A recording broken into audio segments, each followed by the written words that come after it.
Magandang gabi mga boss, mga kamping. Alam nyo, sumakit ang ulo ko dito sa Kedrilon. Oo. Sakit talaga sa ulo. At pasensya nyo na ho, uminom mo kayo ng pang high blood, mga friend. Ay salamat sa dumadagdag subscriber. Meron pang umatras 135 niya, naging 134 pa eh. Okay lang yan. Pakinggan natin to. 7 hours ago ito at meron ho itong 79,178 views. No? Hinihintay natin mamaya pong, na bago mga uupo. Mamayang alas 12. Oo. Tungkol na naman po ito sa impeachment. Impeachment yan. Mga bagong classmates. Yeah. Oo. Diba? Seatmates na sila niyan. Wala bang mga paputok dyan? Habang maaga pa. Pag nagpapalit ng taon, gano'n eh. Oo. Saan nga ba patungo ang impeachment trial na are? Na since February 5, talagang pinagdidiskitahan na ng madlang people. Ang Kamara nga daw posibleng dumulog sa Korte Suprema hinggil sa impeachment trial. Bakit kailangan tayong dumating doon sa punto na yun? Malaman nga natin because itong impeachment trial na ito dati parang straightforward eh. Ngayon parang ang daming mga opinion at Gayahin mo na si Sarah. Totoo yan mga friend. Dati walang ganito kagulong impeachment eh. Wala. Bukod tangi ho ito. Oo. Dami kasing pera eh. Ang daming mga pati ho yata doon sa mga sa Senado marami talaga zombie. Tuloy. Para kumanta na ng ikot-ikot lang. hindi si Sarah ang kailangan natin, si Senator Frank. Nako, di ba sasagot ni Sarah G yan? The former Senate President, the former Justice Secretary. Sasakit ho ulo niyo dito mga boss. Pakinggan niyo. At isa po sa aming iginagalang na subject matter expert dito po sa balita pa natin si Senator Frank Drilon. Subject matter expert. Matagal yung senador to si Frank Drilon. Ang tanong lang ho dito, ano kaya masasabi ni Idol Christian Isguera at saka ni Idol Ronald Llamas dito sa sasabihin nitong si Senator Drilon? Pakinggan natin siya ha. Is on Zoom.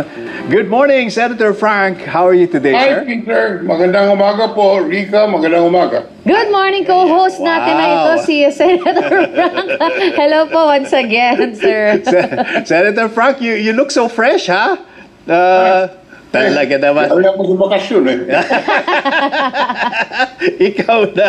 Senator Frank, so, parang napakasimple lang nung itong news item na ito, no? Kamara, posibleng dumulog sa Korte Suprema hinggil sa impeachment trial. Pero pag pinag-isipan yung mabuti, bakit kailangan dumating doon? Can you please explain it to us kung ano po ang konteksto nito? Depende po. Hindi ko alam kung ano ang lalali nila sa Korte Suprema. Mahirap po magkomentaryo kung hindi natin alam kung anong laman ng kanilang petisyon sa ngayon. Siguro pag may hinain na mayroong lang kaso, pwede nating i-analyze at ipaliwanag sa ating mga kababayan kung anong ibig sabihin nito. I will venture a guess kasi mukhang ang konteksto po nito, Senator Frank, is that parang ayaw na talagang umpisahan ng Senado, and then now magkakaroon na ng turnover from the 19th Congress to the 20th Congress, and then add to that yung pong pahayag ni Senate President Chis Escudero na actually by a simple majority the Senate can dismiss the impeachment trial. Inano ko ito dalawang beses kong inunawa, no? Parang pabor pa si Drilon sa mga senatong at dito kay Chis Escudero. Parang lang ewan ko para sa inyo kung paano nyo kakapain mga ka-warriors. Pakinggan natin si Drilon. In other words, wala nang mangyayaring trial. Baka yun po ang konteksto, ako naman nang huhula lang. If that were the case, wala na talagang wala nang option kundi dalhin sa Korte Suprema. I think that's the question. I agree with you, Peter. Wala nang option ang Kamara de Representante kung hindi dalhin po sa Korte Suprema. Kung umayaw po ang Senadong mag-try or i-dismiss po nila yung impeachment complaint. Sa akin, mali. Patay tayo dyan. Ha? Patay tayo. Patay na. Talagang ano na ho ito mga friend. Wala na ho mangyayari dito. Pakinggan natin ha. Sumakit talaga sa ulo ko to. Para daw kay Drilon mali. O, tuloy natin kung bakit mali. O pag dinismiss nila yun, wala po sa kapangyarihan ng impeachment court sa ating saligang batas na i-dismiss na walang trial doon po sa...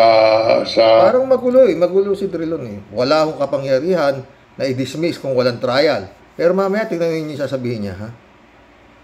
Senado. Ngunit sa ngayon po, hindi natin alam, but if the context is that... Yun, pero may ngunit siya eh. No? Parang si... Cayetano lang din eh. Tuloy mo. Hindi po i-dismiss po ng Senado or hindi mag-declare sila na hindi sila magka-trial. Yan po ay pwedeng dalhin sa Korte Suprema at yan po ay tinatawag namin sa mga justiciable. Ibig sabihin, pwede pong litisin ang kaso na dadalhin sa Korte Suprema. So, yan po ang context, Peter. Opo. Senator, mamaya magkakaroon na ng mga bagong classmates, di po ba? Magbobotohan na naman ang panibagong Senate President at manunumpa din po itong mga bago sa kanilang pagiging Senate Impeachment Court. Mababago din po ba kung sino ang presiding officer kapag nagpalit, kung magpapalit man ng Senate President? Wala pong, hindi po issue yan. Dahil sa ang bagong Kongreso, may ihahalal na Senate President. Wala po, hindi po issue yan sa impeachment trial. Ang isa sa mga issue na dadalhin sa Korte Suprema, yun po bang impeachment court kung saan mayroong 12 bagong senador sa 20th Congress, yun po ba'y pwedeng maupo bilang senator judges to hear an impeachment complaint filed in the 19th Congress ang kaso po ay final noong nakaraang Kongreso.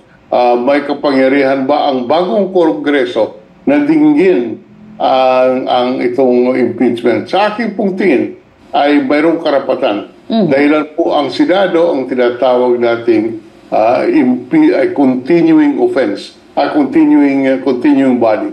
At ang impeachment court po ay continuing body mula sa 19th Congress. Isa po sa mga headlines ngayon, sinasabi na hindi pwede mag-move to dismiss ang isang senador. Eto na ho yan. Ha? Kaya, huwag nyo sisihin si Bato. Pwede pala eh, sabi ni Drilon. Huwag nyo sisihin si Kimo kung pinatidismiss na nila yung impeachment trial na ito, pinatitigil na nila. Pwede pala eh. Tama, pakinggan mo si Drilon. Doon po sa pagdating ng 20th Congress.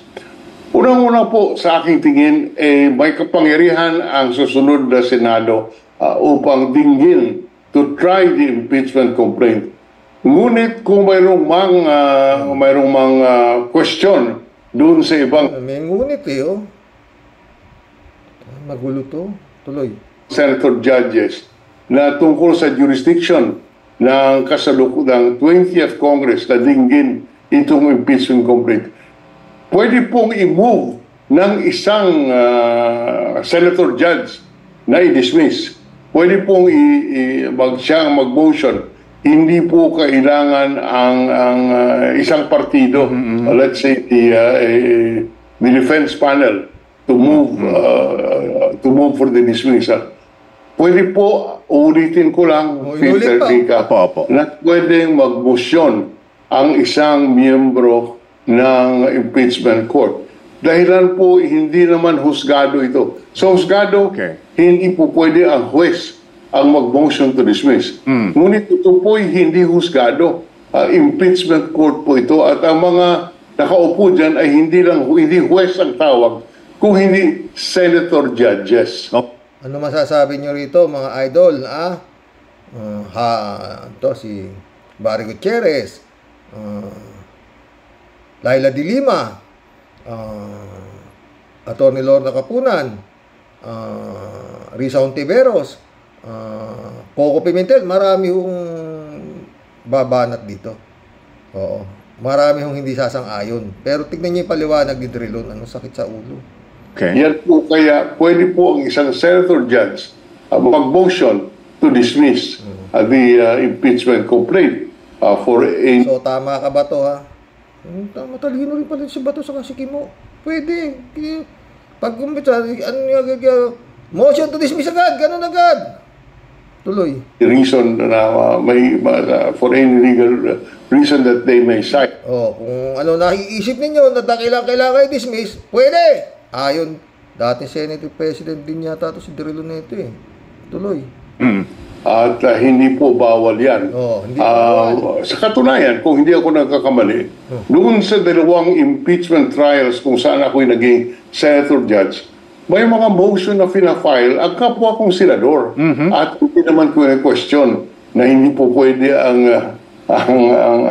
senador mag-motion. Meron bang Senator Drilon, ng mga impeachment na yun, meron bang mga senador na nagsabing, I move the motion to dismiss? Wala akong alam. Na-observe ko rin yung mga hearing ninyo nun sa impeachment.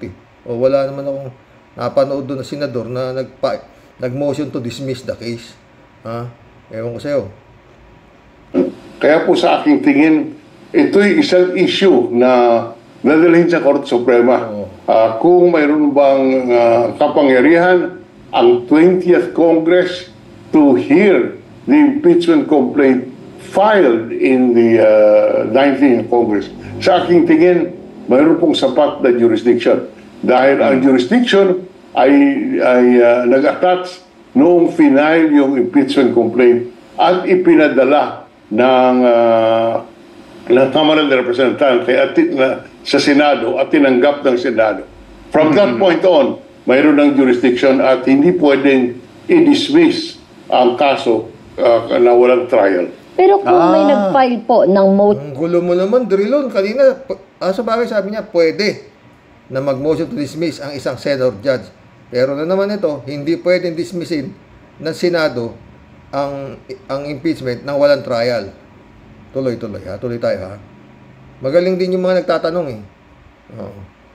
katulad na lang ng siguradong gagawin ni Senator Robin Hood Padilla dahil hindi na-grant ng 19th Congress, di ba po? Kung mag-file siya, marami ang sumuporta dito to dismiss the impeachment case. Dito na po kakagat yung sinasabi ng Kamara na sila'y dudulog sa Korte Suprema. Pero kailangan pa rin po ba ituloy ng impeachment court ang impeachment trial kahit majority na ang pumayag o nag-agree doon sa motion ni Senator Robin Padilla? Tama na, sikat ka, Kimo, putang. Tsaka si Bato, sigurado magmo-motion to dismiss to. Si Bato, si Kimo, si Amy, di ba? Pwede, di ba? Si Marco Beta, nandyan na si Marco Beta, senador na rin. Walang papupuntahan to, mga friend. Okinawa, Japan. Tuloy. Dapat po ituloy. Dahil ang saligang batas, ala po ang sinasabi lang ng saligang batas, pag natanggap yung impeachment complaint, kailangan litisin. Hindi po pwedeng i-dismiss for lack of jurisdiction. Dahil ito'y hindi pangkaraniwang husgado. Ito po tawagan namin, ito'y ang impeachment court ay sui generis. One of a kind. Kaya hindi po applicable yung talagang wala pa kain yung Senado ngayon. Senator Drilon, wala pa kain. Wala pang ganyang Senado ngayon pa lang. Pinakagrabe sa lahat. Pinakawalang kakwenta-kwentang kabuuan ng mga senador. Tuloy. rules of court dito po sa impeachment trial.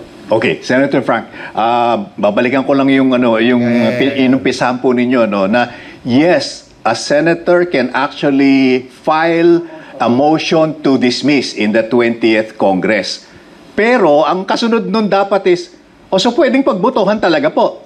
Yan. Pwede pagbotohan. Pwede pagbotohan. Ngunit sabihin natin na mayroon silang 13 na boboto in favor of the dismissal. Ito po reviewable ng Korte Suprema. Dahilan po ito'y abuso sa kapangyarihan. At yan po ay isang basihan. Abuso sa kapangyarihan, sabi ni Drilon. At yan po ay isang basihan. Matagal na, Senator Drilon, na inaabuso yung kapangyarihan ng Senado. Yung nga forthwith, naging ilang buwan na. Matagal lang inaabuso. Kaya tutuluyan na talaga yan. Hindi biro yan. Drilon, tutuluyan na talaga yan. Abusuhin na yan. Kaya hanggang hindi gumagalaw ang taong bayan, tuloy-tuloy lang itong mga to. Magsisigaw na kayo dyan sa harap ng Senado. Wala kaming pakialam. Kinapalan na nila yung mukha nila. Talaga tuloy-tuloy na yan, di ba? Kasi talaga, hindi, sabi nga ni Llamas, no? Lahat gagawin itong mga ito para wag lang mabuksan ang Pandora's box ng halimaw. Nandun lahat mga bank accounts, lahat mabubuksan lahat yan At saka ito mga friend, kung sakali matutuloy nga itong impeachment na ito, na sinasabi nga nito Senator Drilon na hindi po pwedeng hindi matuloy, pero aabutin ho ng siyam-siyam na yan. Kasi aakyat na po ng Korte Suprema, mamaya tingnan nyo. Pag nabuksan ho, ito mga friend, pag nabuksan ho yung Pandora's box na yan, ng lahat ng kahayupan nung si Sara Duterte, mabubuksan ho lahat yan, paano mo i-acquit yan? Hindi naman pwedeng basta acquit ka na ikaw na senador na si Raulo. Kailangan may paliwanag ka kung bakit i-acquit mo itong si Sara Duterte. Sa iyo, botohan nga po yan Hindi naman basta bumoto ka, acquit. Hindi. Kailangan pag bumoto ka, meron kang paliwanag kung bakit mo i-acquit si Sara Duterte na pinagbantaan yung buhay ng presidente, asawa niya, yung si Speaker of the House, yung mga ninakaw, mga Mayor Grace Piatos, whatsoever. Remember, 7 article of impeachment po yan. Isa lang ang lumusot dyan. Convicted na ho si Sara. Kaya talagang papatay na ho talaga yan. Patuloy natin to. Malala na ho itong bandang huli na usapan nato nitong mga to. At malala na ho talaga. Meron na ho freezer sa ating baligid-saligang batas upang magbigay ng kapangyarihan sa Korte Suprema upang reviewin at i-reverse ang desisyon ng impeachment court. But you did say also, Senator Frank, na hindi pwedeng hindi magkaroon ng trial. Dapat magkaroon ng trial. So, pag inapruba ng mere majority yung motion to dismiss, that's short-circuiting the process, di po ba? Tama po yan. Kaya sinasabi ko, reversible po yan, dadalhin sa Korte Suprema, pwedeng utos. Tama naman, sabi niya. Kasi senior cut na, dinismiss na wala nang trial Dismiss outright dahil nga maraming bumoto. Di ba? Na dismiss. Tama po yan, sabi niya. Pero dadating tayo sa Korte Suprema. Kailangan yan grave abuse of, ng Korte Suprema, impeachment court, mag-trial kayo, tanggapin nyo yung ebidensya na ihaharap ng House of Representatives. Ang Korte Suprema is the ultimate decision-making process. Hindi ibig sabihin na titigil na lang doon pag dismiss ng impeachment court ay tapos na. Sa ating saligang batas, mayroong kapangyarihan ang Korte Suprema to review abuses of discretion. As in this particular case, pwede pong sabihin na yun ay pag-aabuso ng kapangyarihan ng husgad ng impeachment court na hindi susundin ang utos ng saligang batas na itong kaso ay lilitisin. Opo, di po ba, ang Supreme Court nga, sabi nila, pag dinala mo sa Supreme Court yan, that's the court of last resort. Kumbaga sa ospital, ICU na yan. Dahil, and then, of course, meron ding tanong, meron na nga pong apila ngayon yung kampo ni VP na nasa Supreme Court, di po ba? And there has been no action. Kapag pumunta ang Kamara, or the lower house, to seek the intercession of the Supreme Court, syempre wala din naman tayong idea kung kailan maglalabas ang Supreme Court ng desisyon. Effectively, then it's, the impeachment trial is just floating. Dismiss. Pag ganun po na nakabinbin ang kaso, ang petisyon sa Korte Suprema, walang desisyon pa, sabihin mo, wala pang desisyon na lumalabas dahil for various reasons. Pwede pong sabihin ng majority ng impeachment court na, teka, huwag muna tayo mag-trial dahilan yung kaso pending sa Korte Suprema. Exactly. Pwede pong sabihin yan. Exactly. So, that is the reality. Oh, that is the reality. So that's may I add, that's the sad reality, di po ba, na hindi talaga matutuloy effectively. Wala na, naka-freezer na po 'yun. Habang naka-pending yung kaso sa Korte Suprema at walang desisyon, naka-freezer po 'yan. Kaya siguro the Supreme Court will realize na dapat bigyan nila ng highest priority itong petition na ito kung sakali ba dalalin sa kanila. So habang Gawin kaya na Supreme Court yun, puro mga appointed didigungin na Supreme Court. Baka si Chis Escudero nga sabi, pinatagal niyo dyan sa tapos ngayon kami apiray nyo. Sasabihin din ng Supreme Court, maghintay kayo, marami pa kaming inaasikaso dito. Hindi naman di ba, anything can happen, di ba? Tuloy natin kidrilon. ending po itong impeachment court at kung may mag-file man po ng criminal case laban kay VP Sara na pinag-uusapan na rin po sa lower house, maari po dahil magkaiba naman po ito, yung criminal case, maari pong tumakbo kung mag-file man itong criminal case habang hinihintay ang impeachment trial. Ganun po. Tama po yan. Magkaiba po yung accountability under the Constitution sa impeachment for dahilan po maliwanag sa ating saligang batas. Ang penalty sa impeachment complaint at proceedings ay hanggang dismissal lamang. Yun ang maximum penalty at perpetual disqualification from holding public office. Yung tungkol sa accountability under the anti-graft law and the penal code, yan po ay... Kaya nga yun dapat talaga, forthwith talaga, yung pag nakarating na sa Senado, dapat aksyonan na agad sa Senado. Kasi in-impeach na sa Kongreso kung ganito, habang tagal na ito, sumusweldo pa si Sara Duterte. Buti sana kung hindi na siya sumusweldo. Kasi impeach na siya Kaso, ang pinag-aanohan dito sa kung guilty or not guilty. Ang kaso, didismissin pupunta sa Korte Suprema at malalagay daw sa freezer. Tuloy. Nasa ombudsman, hindi po sa impeachment court. Opo. Kung kunyari po, matagal makapagdesisyon ng Korte Suprema tungkol dito at aabot tayo sa 2028 elections at ang Vice Presidenta ay tatakbo. Taginag yan. Malayo na yung tanong pero sasagutin yan ni Drilon. Kung aabot daw ang impeachment na Korte Suprema hanggang 2028, wala pang desisyon, pwede na makatakbo si Sara Duterte. Putang ina yan. Patay. Mananalo yan. Putang ina. Mananalo yan. Putang ina yan. Mananalo yan. Sa dami ng kwarta niyan. Sa dami ng tanga. Lord, patawad. Tuloy. For another position, pag nag-release po ang Supreme Court ng decision tungkol dito, matuloy ang impeachment trial, doon pa lang po madedesisyonan kung siya ay makakatakbo sa iba pang opisina, another office or not. Ganun po yung mangyayari. Ano po? Hindi po. Hindi po. Ang disqualification from holding public office yan po ay resulta kung makonvict si VP Sara sa impeachment court. Hindi part of a trial in the impeachment court.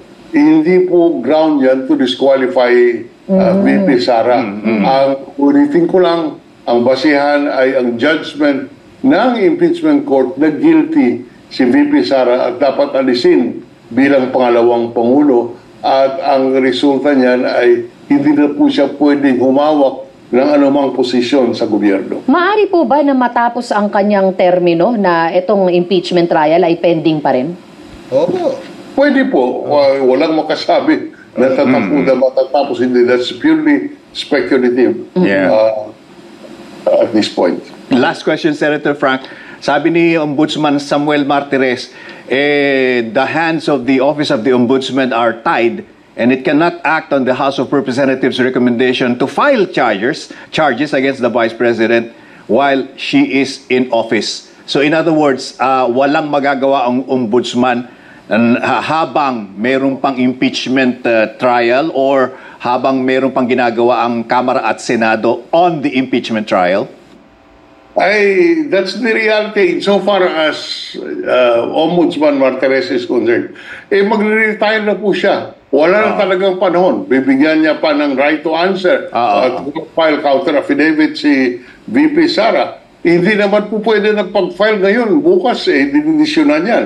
Pag-aaralan, masyado komplikado po. Itong kasong ito, in terms of evidence, at si Ombudsman Martirez, ay wala na pong panahon. Kung hindi ako nagkakapali, next month po, magre-retire na siya. So the reality is, whether he likes it or not, kahit po ano pang gagawin niya, magre-retire na po siya at hindi kayang tapusin ang kaso by the time he retires. Kaya his hands are tied because of his retirement. Ayun.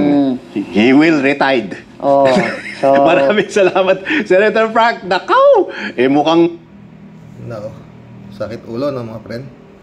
So, kung pakikinggan natin ang sinabi ni Drilon, pahinog ka, Juan de la Cruz. Hanggat maaari, pwede mangyari sinasabi nito. Hindi naman bobo to, matalino naman to.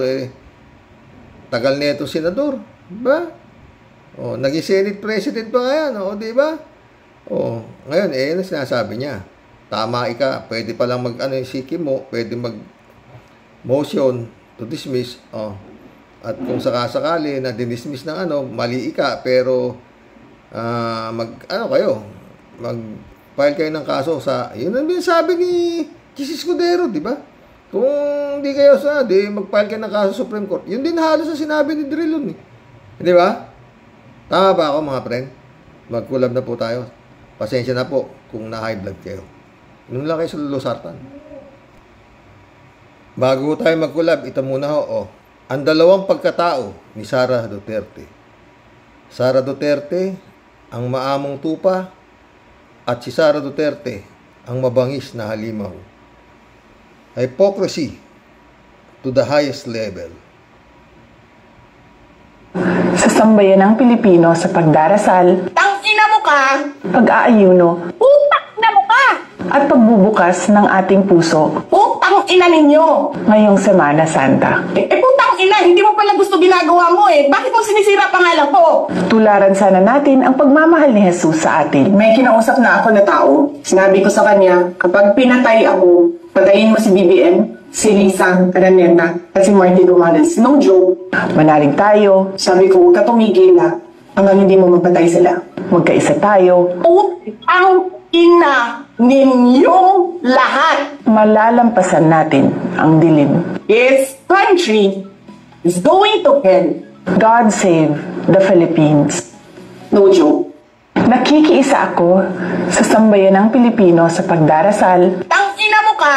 pag-aayuno, Utak na mo ka! at pagbubukas ng ating puso Putang ina ninyo! ngayong Semana Santa. Putang ina, hindi mo pala gusto ginagawa mo Bakit mo sinisira pangalan ko? Tularan sana natin ang pagmamahal ni Jesus sa atin. May kinausap na ako na tao. Sinabi ko sa kanya, kapag pinatay ako, patayin mo si BBM, si Lisa Araneta, at si Marty Gomales. No joke. Manalig tayo, Sabi ko, huwag ka tumigil hanggang hindi mo mapatay sila. magkaisa tayo, Putang ina ninyong lahat! malalampasan natin ang dilim. This country is going to hell. God save the Philippines. No joke. Nakikiisa ako Yung magiging presidente ng Pilipinas. Pag hindi, ang pinoproteksyonan. Itong mga halimaw na senador. Mag-collab na po tayo. Librado Ludovico, shout out Blessed morning, Karoks, and to all warriors watching from Edmonton, Alberta, Canada. God bless po. Stay safe and healthy. Hoy, Honey Leche, sinong lulukuhin mo? Ano yung paawa effect na sa dami ng perang ninakaw niyang si tandang trilyon, lukuhin nyo, lelang yung panot. Tumigil ka, Honey Let Kabit. Patay, maita ulo ni Librado. Helen Kalumpang, shout out. Exactly, ang galing magdrama, syempre. Aanhin nila ang bahay sa simple. Doon na sila titira sa mansyon nila na bunga ng kanilang mga katiwalian sa gobyerno. At saka ang daming bahay sa sa Kingdom. Ang gaganda ng bahay sa Kingdom. May mga jacuzzi pa, di ba? Na pinagawa niya kay Kibuloy. Rolando Salazar, shout out. Bro, gumagawa na lang sila ng pag-uusapan. Kalokohan yan. Ginagago nila Pilipino. Tama ka dyan, Rolando. Welcome to the club. Helen Kalumpang. Or baka ibenta kasi, baka may tinigok sila sa bahay nila ng multo na ngayon.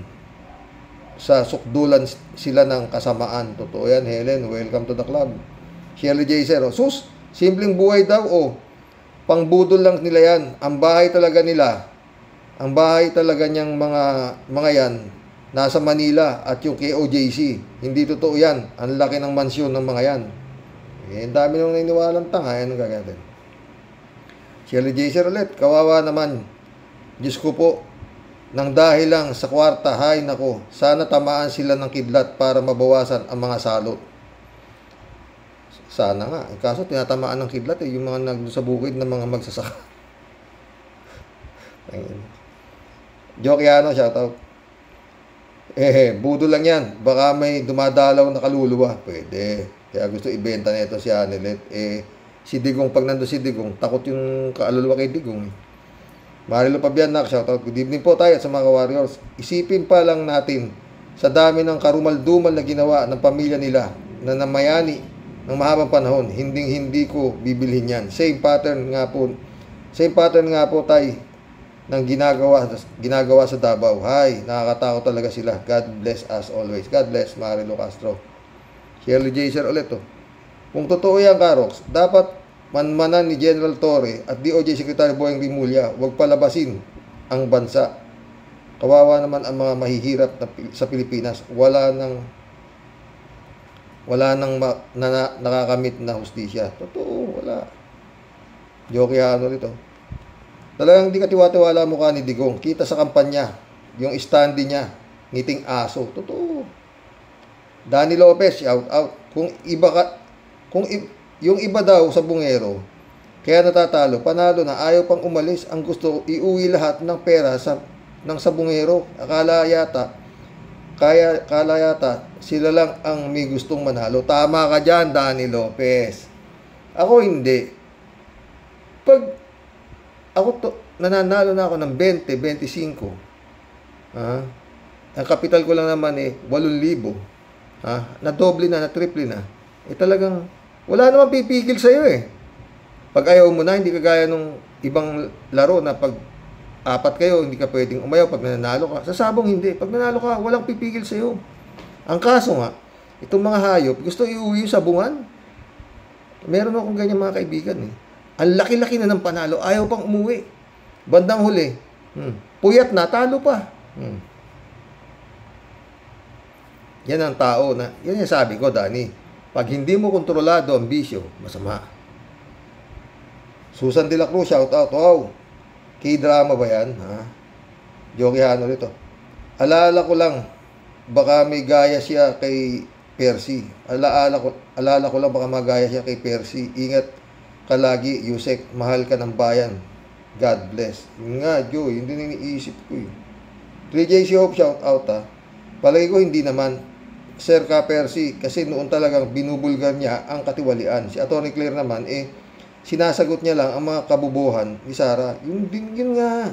Di naman pag-aaksayahan ng bala si Atty. Claire, kasi lalo silang magiging obvious. Totoo yan. May obvious ba sa mga hayop na yan, mga demonyo yan. Kala Tibaya, shout out. Michelle Edwin, Mike, shout out my friend. David Alin Mendoza, shout out. Blessed Sunday po, Karox. Malamang sa alamang, magtatago na yan. Mga sangkot sa mga nawawalang sabungero. Sana nga po ay malutas na yan. Sana nga.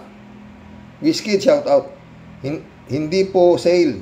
Auction po, highest bidder, Mr. Lang. Elizabeth Iscare, Good evening, Sir Rox. Wow, Di yan totoo. Sa dami ng nakurakot niyan, sinong maniniwala sa mga yan? Paawa, ipek, hoy. Di kami tanga para masabi na walang pera ang mga yan.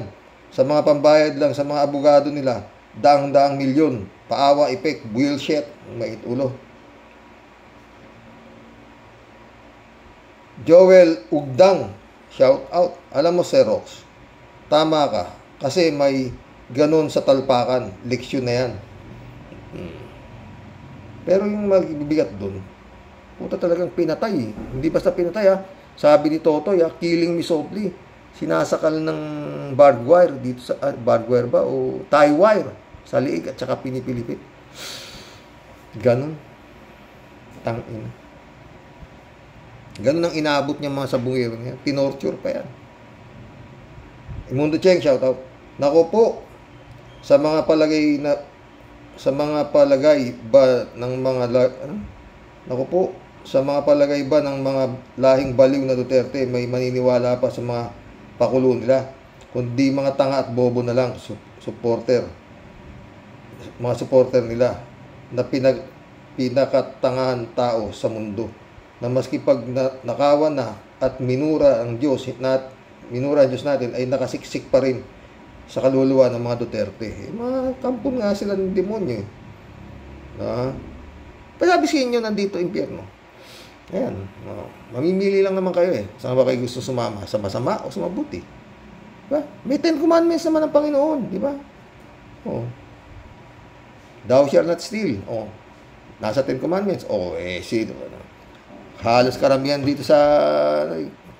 Mabigat nga lang dito sa atin pag ikaw ay isang magnanakaw na ordinaryong tao, kulong.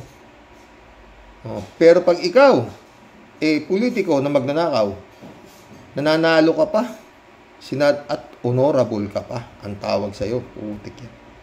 Elizabeth Iscario ulit Maraming kadramahan ang mga dutay. Tapos itong si Sara, akala niya sa sarili niya matalino siya, pang elementary ang utak niya. Yan ba ang abogado at magiging presidente daw ng ating bansa? Naku po, kawawang Pinoy. Isang may sayad sa utak ang ating magiging pangulo. Naku, wala kang magagawa dyan.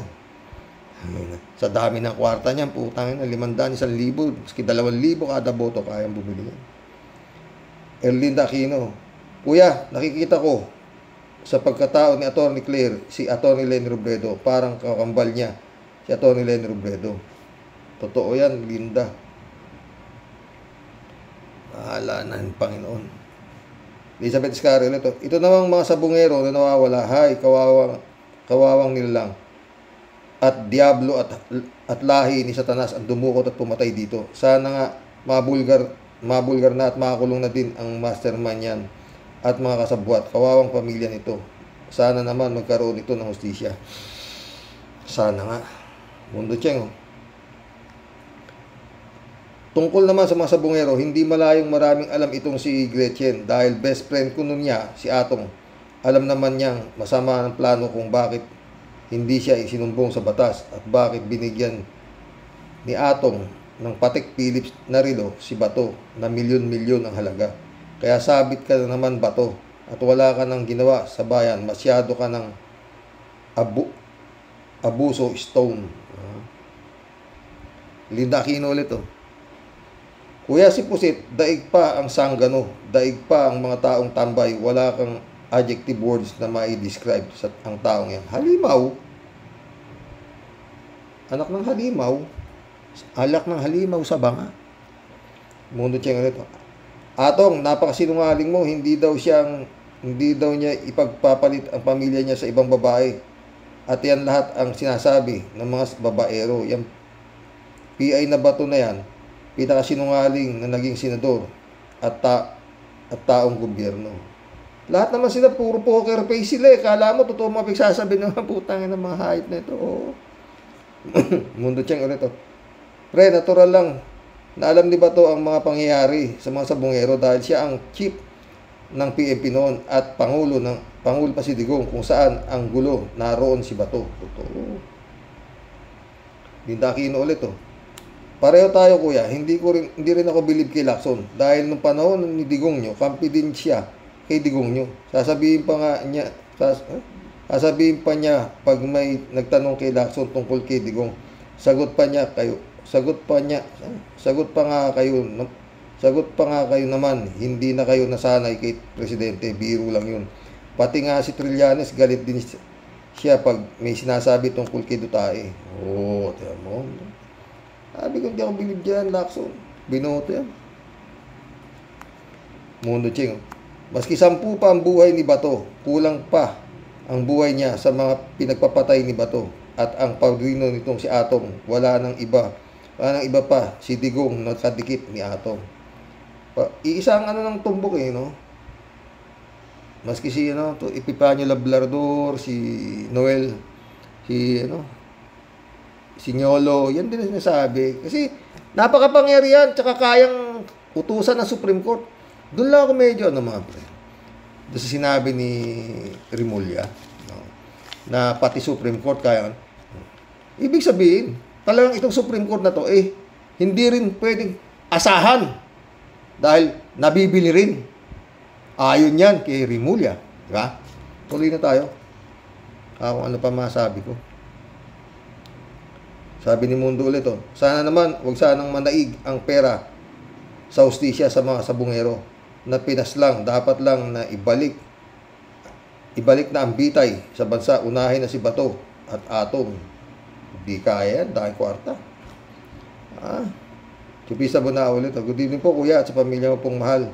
At ang mga warriors, grabe ka, Tia Deli. Ang galing mo namang tumula. Galing yan, friend. Bait pa yan.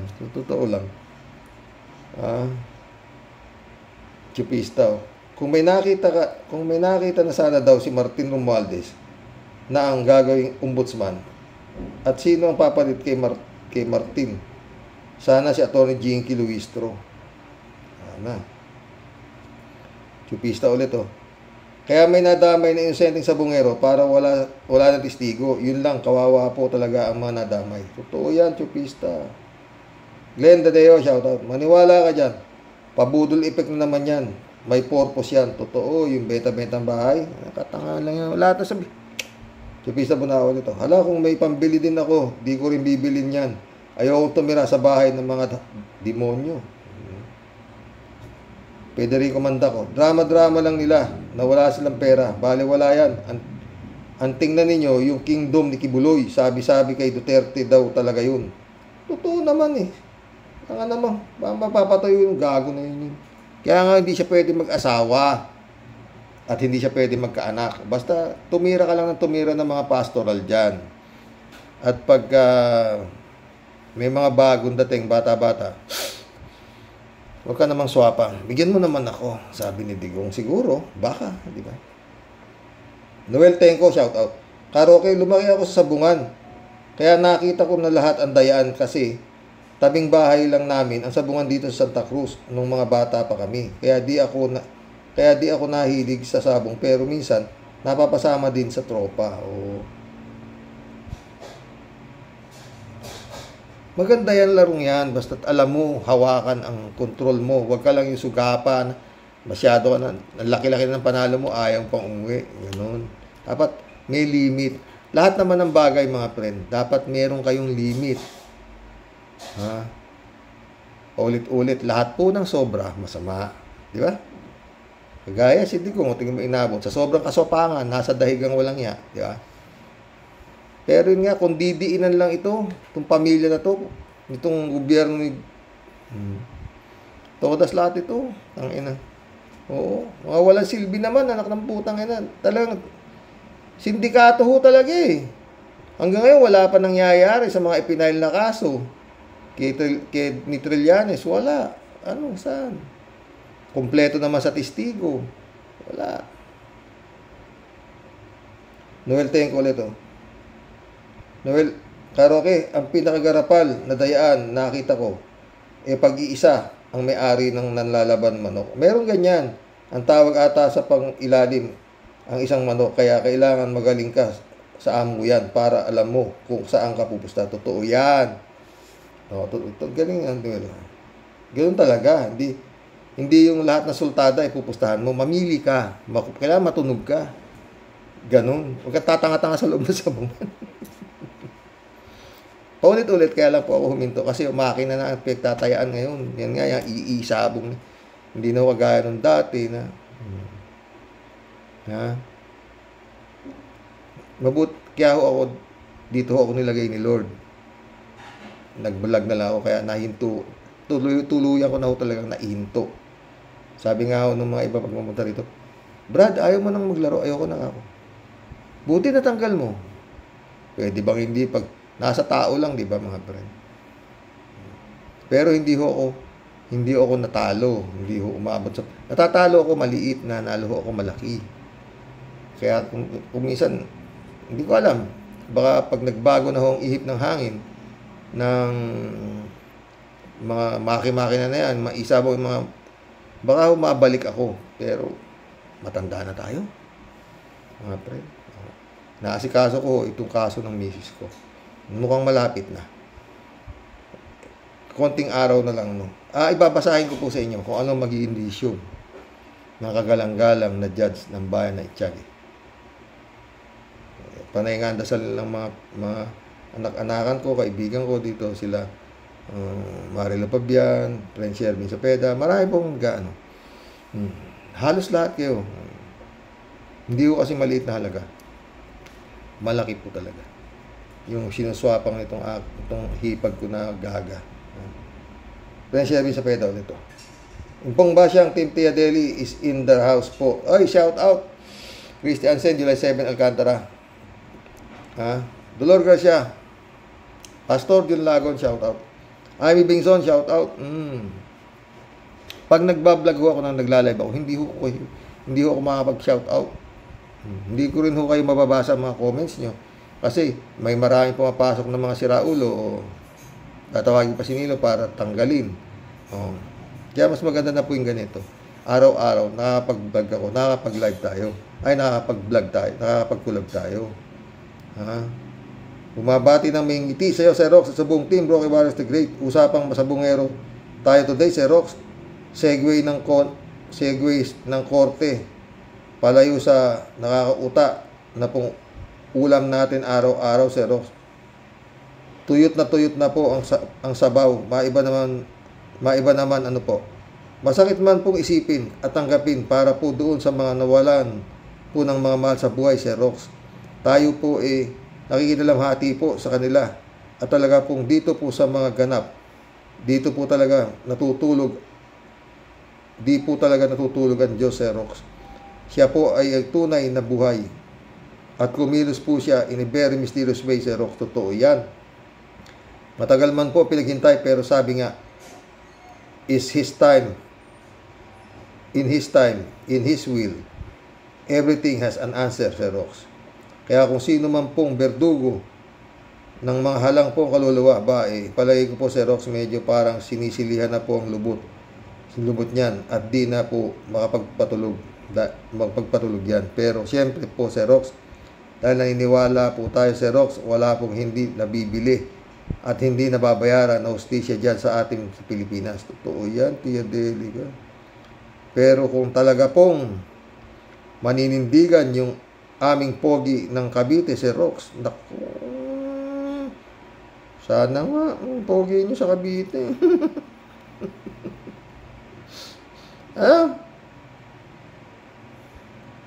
Ano po, kami po ang nasa Department of Justice, kaya dapat lang po talaga, Sir Rox, kami po ay may mapatunayan at maging maangas sa paghuli sa pinuno na berdugo ng online sabong. Basta magtiwala lang po tayo na medyo maitim lang po ng konting na pogi po ng Cavite, Sir Rox. Wag lang pong malalambat ng if the price is right. Busy. Panigurado, Sir Rox, tumbok na tumbok. I-triple mo na ang taya mo. Kasama si General Torre, lalabas po sa lungga ang tinuturo ng daliri na nakamaskara ngayon. Kung sino po ang tunay na salarin.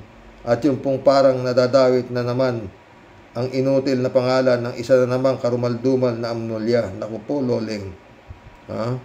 Talagang kahit saan ka magpunta, ulo mong panot, laging may disgrasya. Masyado ka kasing epal, palaging pabida, humanda ka ngayon, patay kang bata ka. Buti nga sa'yo, bugok, wala kang naging silbi, dapat sa'yo ibitayin at isilya elektrika na parusa sa dami ng buhay na kinitil mo, nahudas ka. Walang utang na di pinagbabayaran. Mararamdaman mo ang lupit ng sakit na ginawa mo sa kapwa mo pagtadhana na ningil sa iyo. Ipanalangin mo sa Diyos. Ipanalangin mo sa Diyos. Huwag mangyari sa pamilya mo lahat ng mga kawalangyaan at kabulustugan mo. Wala kang karapatan na maupo dyan sa kinaupuan mo, visit ka. You're such a disgrace to all your countrymen. Stupid idiot, Tawa ng tawa sa umpisa Tia Deli, bandang huli, nagalit na siya kay Bato.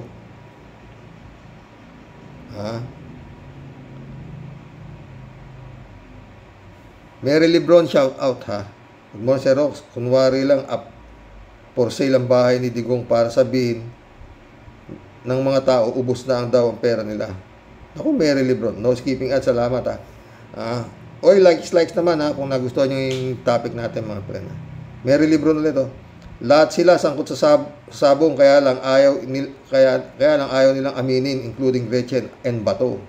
Totoo yan. 3J Siopo. Hello, Sir Rox. May nabasa ako na FB account Sara. Sa FB about Sara. Sa lahat ng mga bansang pinuntahan niya, Netherlands, Malaysia, Australia, ni wala man lang isang dignitary na sumalubong sa kanya o nag-invite sa kanya for a courtesy visit. Ganun? Dapat lang naman. Ang mga speaking engagement niya, puro parang mga rally dyan sa Pinas. Ang suot niya, parang kausap lang niya sa kanto, dyan sa tabi-tabi. Walang essence of being a dignitary, being the VP of the Philippines. Kaya parang wala siyang kabalyo-balyo, which is wala naman talaga, personally speaking. Totoo, anong balyo niyang gagang yan? Pinagmumura nga ninyo ulo 3JC up ulit Hi, itong si Sara. Paano naging abogada? Ang bada yan. Hindi alam ang English ng ob-ob. Tama ka, Xerox. The meaning of ob-ob is Sara Duterte. O, kita mo, buti pa ako. Alam ko di ba? Basta meron kang kilalang bobo, itatawag mo, Sara Duterte. Ganon. O, di ba? Hindi siya nasasaktan, di ba? Kasi sabi ni Sara Duterte, ano ba magandang kasi parang masakit naman yung bobo. O, diba? Basta merong bobo, Sara Duterte, o kaya tanga, Sara Duterte, ganun ang tawag, diba? Tawa-tawa. Si Rox, si Sara Jim Potpot, nagpunta sa Australia para daw ipakiusap na maging host country ni Digong sa pag nag-bail siya. Sabi siguro ng Australia, matapos niyang sabihin na dapat siya dapat ang nakauna doon sa na-rape na Australian. O, di ba? Alam, talagang nakatutok ka, Ang lakas ng loob lumapit sa Australia samantalang binastos ng gusto ni Digong ang Australian nuns noon. O, ano ngayon? Lalapit-lapit kayo sa Australia para humingi ng tulong. Kaya di siya man lang pinansin ni Prime Minister ng Australia kasi mga halimaw sila. Ayaw ng Australia mag-babysit sa halimaw. Totoo. Halimaw talaga mga hayop na to. Tsaka paano mo maharapin yan? May tililing. DJ siya pala ito. O yan, Sir Rox, malapit na atang lumabas ang arrest warrant ni Bato kasi malapit na ang September hearing ng mga kaso ni Digong. Ngayon, magtatago na daw sa Senado at di raw pwedeng arestuin ni General Torre kapag nasa loob ng Senado. Talaga, kung si Digong nga at Gibbs na aresto ni General Torres, iba to pa kaya? Kahit magtago pa siya sa saya ni Quezon de Bola. Ito namang si Quezon de Bola, hindi na tiyatago ang pagiging DDS niya. Makapal talaga mukha gagayatin. Manhid. Pero tignan mo, sa kay Drilon, mukhang para kay Drilon pwedeng mangyari sinasabi ng mga halimaw, di ba? 3J show pala to. Si Rox, alam na ni Hanelet na si Rox, alam na nila Hanelet at nila Sara na hindi na talaga makakauwi sa Pinas si Digong. Kaya heto na at kinakabahan na si Hanelet tungkol sa kayamanan o mana. Siyempre, hindi naman legal na asawa si Hanelet, kaya wala talaga siyang karapatan sa bahay para ibenta ito unless ang titulo nakapangalan sa kanya. Malamang. Di naman tanga si Hanelet Baka nasa katitulo na nga sa kanya yan. Sa dami ba naman ng bahay ni Digong yan lang hindi kanya pwedeng patitulo kay Hanelet, di ba? Dahil alam niya maghahaman sa pera mga anak ni Digong. at yak, baka ni Singkong Duling walang mapunta sa kanya. Alam din naman niya si Sara, hindi siya type. Siya nga ang naging first lady sa Malacanang instead ng nanay ni Sara, kaya babawian niya ito si Hanelit at hindi ito makakaporma sa pagbibenta ng bahay nila dito. Oh, di ba? Jan Dimango, my friend, shout out. Oy, mission accomplished mga boss. O, muntik tayong nabot isang oras, no? Oy, sana magbigay ko kayo reaksyon dito sa ano. Oh, mag-comment po kayo tungkol sa mga pagsasabi ni Drilon, no? Parang Chis Escudero lang din, no? Parang pinaghalong Chis Escudero at saka si Cayetano, no? Pero yun nga. Yun daw ang realidad. Magandang gabi po mga boss. God save the Philippines.